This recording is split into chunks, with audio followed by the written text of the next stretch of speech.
Corona एक ऐसा देश जिसकी आबादी अमेरिका और यूरोप महाद्वीप की पूरी आबादी से भी ज़्यादा है। कुछ गलत बोला क्या मैंने?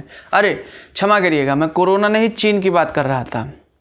अब इसमें गलती मेरी भी नहीं है। चीन और कोरोना शब्द आज के समय में एक दूसरे के पूरक समझिए, क्योंकि अगर आप चीन का नाम ले रहे हैं तो जहन में कोरोना शब्द अपने आप ही आ जाता है।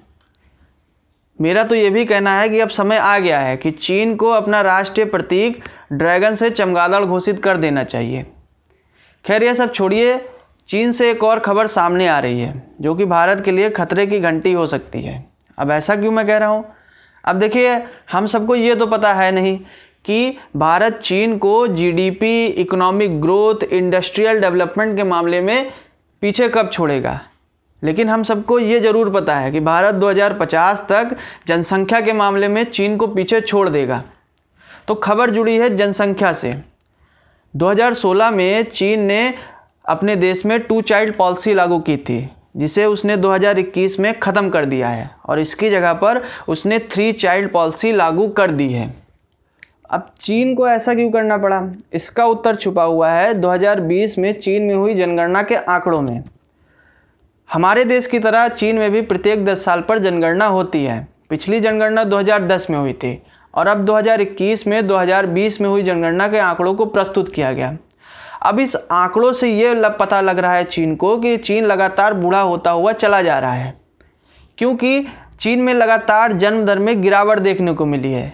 बुढ़ापे का प्रतिशत लगातार बढ़ रहा है और नौजवानों की संख्या भी लगातार कम हो रही है। 2016 में चीन में 18 मिलियन बच्चों ने जन्म लिया। 2016 के बाद चीन में 2 चाइल्ड पॉलिसी लागू कर दी गई, जिसके बाद जन्म दर में लगातार गिरावट देखने को मिली। जनगणना के अनुसार 2020 में चीन में 12 मिलियन बच्चों ने जन्म लिया, यानी कि पिछले 4 सालों में 6 मिलियन की गिरावट। अगर आप इसे प्रतिशत में चेंज करें तो आप ये कह सकते हैं कि पिछले 4 सालों में जन्म दर में 33% की गिरावट देखने को मिली। इसके अलावा 2020 की जनगणना के अनुसार चीन की पूरी आबादी 1.41 बिलियन है। इस पूरी आबादी में 60 वर्ष से अधिक उम्र के लोगों की संख्या 18% है, लेकिन 2010 की जनगणना में ऐसा नहीं था। 2010 की जनगणना के अनुसार चीन की पूरी आबादी में सिर्फ 13% लोग ही 60 वर्ष से अधिक उम्र के थे, यानी कि पिछले 1 दशक में वृद्धों की संख्या में 6% की बढ़ोतरी देखने को मिली है। अब देखिए, चीन एक विकसित देश है। यहाँ पर बड़े बड़े कारखाने हैं, फैक्ट्रियाँ हैं और इनकी एक बड़ी सेना भी है। इसमें काम करने के लिए इन्हें नौजवानों की ज़रूरत पड़ती है, लेकिन गड़बड़ी यहाँ पर भी हो गई है। चीन में 15 से 59 वर्ष के आयु के लोगों की आबादी लगातार घटती हुई चली जा रही है। 2010 में चाइना की कुल आबादी में 70% व्यक्ति ऐसे थे जिनकी उम्र 15 से 59 वर्ष के बीच में थी, जो कि 2020 में 6% घट करके 64% रह गई है, यानी कि लगातार नौजवानों की संख्या कम हो रही है।